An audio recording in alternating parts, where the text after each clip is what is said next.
Hey, I am Justin DiCenzo. I am the bass instructor at Lindenwood University. I am also in charge of leading the modern music ensemble at Lindenwood.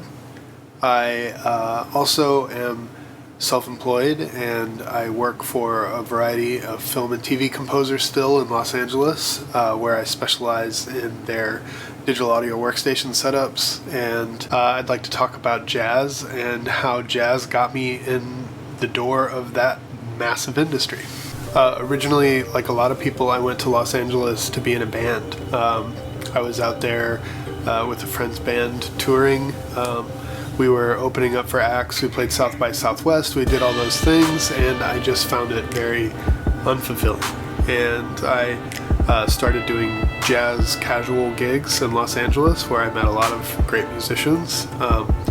But it was never really sustainable, and I personally just was never really interested in playing other people's music all the time, so I kind of got out of that. I also just found it more rewarding to be a part of a team like you are when you're working in the film and TV industry. And I think having a background in jazz really helped because you're working with session musicians and composers who are typically very well versed in music, very well studied.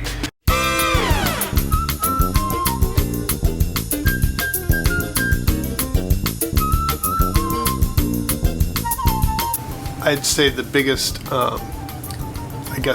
step into the industry was working directly with a composer as his assistant. His name was David Schwartz. He wrote the music for a TV show called Northern Exposure that was popular in the 90s. And when I went for my interview, he showed me all the gear in his recording studio, and it was beyond my education that I got from Webster University in music technology. But one thing I did do is play the bass line to Northern Exposure, as he is a bass player, and he was flattered by that, so he took me on as a second assistant. So I realized I needed to be able to kind of outshine the other guy that I was learning from. And I saw my chance when we were doing charts for the TV show Arrested Development. The music of that TV show is oftentimes Lindy Hop, which is a type of jazz that's often used for dancing. David writes chord charts and records bass lines. He would then have the session musicians solo over that, and that would often end up being the score. In order for the session musicians to be able to handle those charts, they needed somebody who understood jazz. And the assistant that he hired was not a jazz musician. He was a classical musician, and he kept doing strange things like writing G minor 7 over what was actually a B flat 6 chord. And the reason he didn't know it was a B flat 6 is because he wasn't listening to the bass, and the bass was playing a B flat, and there was a G in the chordal comping section of the tune. It was little stuff like that. I would be revising his charts, and finally I told David, I said, you gotta let me do all your charts for you. And I ended up getting the job, which was great.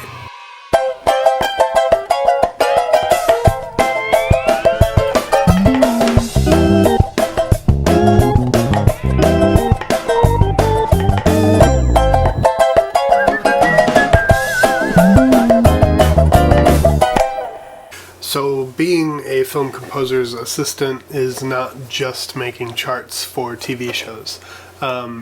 You will be put into positions of being the second engineer on a recording session, which means that you will be putting microphones in front of things, making sure that the microphone that's connected to the preamp on the patch bay is then going to the compressor on the patch bay. So learning a little bit of basic engineering is helpful. After I worked at David's, I was able to move on to doing that kind of work outside of just film and TV, and I worked on Lady Gaga's Joanne, which was pretty exciting.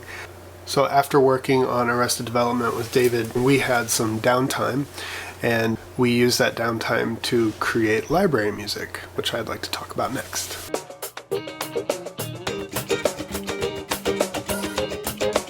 David and I decided to reach out to a music library company called Killer Tracks, and Killer Tracks is a part of Universal Music Group. They offered $15,000 for 12 tracks of music, and the music needed to be 2 minutes long with 30-second edits and 15-second edits of the same song. The experience writing library music was interesting, and in those situations you're basically selling your publishing rights. So when they give you $15,000 for 12 tracks of music, they are buying out the publishing side, which means they can sell that music to anyone they want, but you do keep your artist rights, which means that you are covered by your collection agency, which for me was ASCAP. There's BMI, and there's also CSAC in the United States. Those are known as PRO. You can sign up even if you don't have any original music right now. You can still sign up, but once you do sign up, you register your music with them, and typically the TV show you're working on, or maybe a commercial, will let them know that your music has been used in a show or in a commercial using a cue sheet. And a cue sheet is typically the reporting device that they use to let the royalty agencies know. Royalties are not paid by the TV shows, but the royalties are paid by a subscription blanket fee that the networks pay. ABC, CBS, Fox, those broadcast companies are typically paying ASCAP, paying BMI, and they take all that money and they put it in a pool. Restaurants pay into it, cafes pay into it. Anywhere you hear music in public, typically people are paying the PRO in order to use the music that's covered, and that music is reported on how many plays it gets, and then from the big massive pool of money they distribute royalties. So now that you know about royalties, I will say this: if you are a composer on a TV show or a movie, royalties can oftentimes be very lucrative. I have seen royalties in the $200,000 a year range for some composers, and other composers even higher than that, and that's just passive income for them. They're not necessarily working for that, because TV shows can oftentimes go into syndication. One of my clients, Gabriel Mann, for example, wrote the music for a TV show called Modern Family, and Modern Family is always on TV. It's constantly in syndication, and that money is just constantly flowing. And he used that money to build a state-of-the-art, beautiful recording studio. All right, here we are at Glass House. This is Gabriel Mann's studio. First thing I have to show off is the bathroom because it's so cool. Must be super easy to wash. Those tiny little tiles. Nice xylophone with a bow ready to be bowed. And here's the live room. Wow. How cool is that?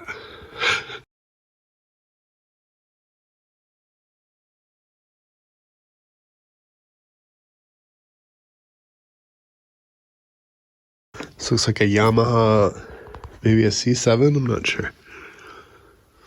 But it's got the MIDI control, cool drum kit, cool vibey upright, lots of cool guitars.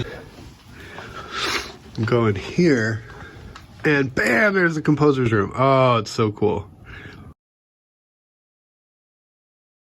Another route you can always take is licensing. So you write a song and then you try and get that song in a show. And I'll describe that in this next segment. I was writing a piece of music for a TV show called Benched, which was on USA, and they didn't find any particular need for that piece of music that I wrote, which was basically just an instrumental. It was trap. I was listening to a jazz orchestrator named Esquivel at the time, and I was kind of inspired by Esquivel's weird sound, and I took this weird sample and I cut it, I slowed it down, and I made it kind of unrecognizable, and I put it in this song, and I put an 808 against it. I ended up pitching it to a friend of mine who is a rapper from St. Louis, who is in Los Angeles also. His name is King Morelli. He wrote a song called David and Goliath over the beat, and came to my studio.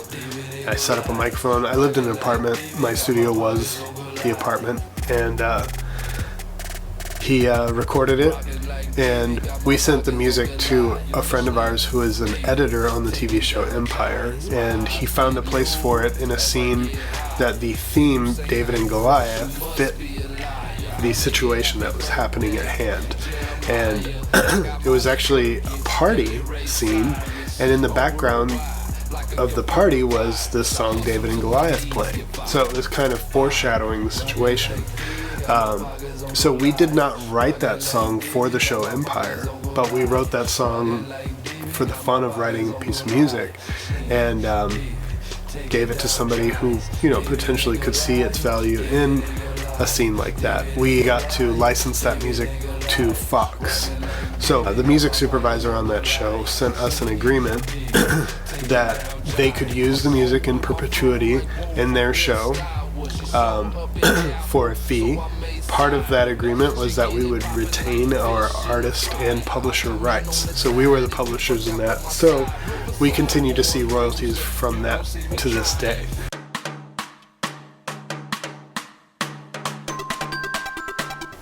So if you're a jazz musician and you're interested in making your own music, the good thing is that you kind of already are when you're soloing. You are supposed to be generating your own melody based on the chord structure that you've been provided with. Nice thing about that is that you can take some of those existing chord structures, like rhythm changes, for example, and write your own melody based on the solo that you come up with. You can record yourself just playing solo ideas and then take those ideas and write them out, and you'll start creating your own music. A lot of the library music that I've been talking about and playing in the background oftentimes came from me deconstructing like a 2-minute Beach Boys song. Actually, what I was doing most of the time was taking 2-minute songs and deconstructing them. Deconstruction meaning take the first 8 bars of the song, or the first 2 bar. There's a 2-bar intro, there's a 4-bar,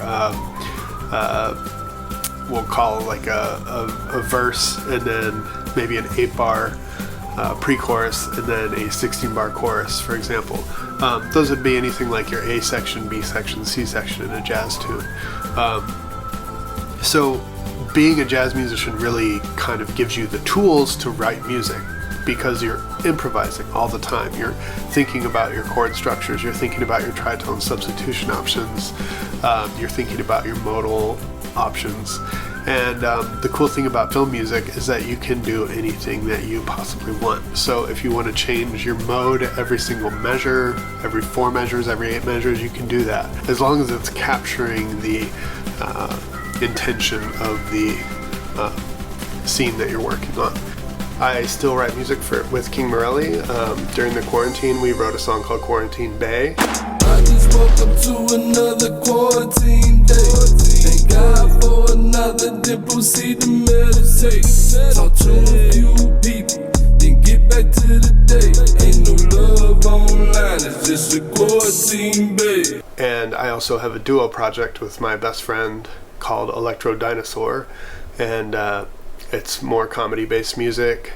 We just finished an album called Songs About Band Names. If you'd like to check it out, go for it. Thank you, and have a good rest of your jazz festival.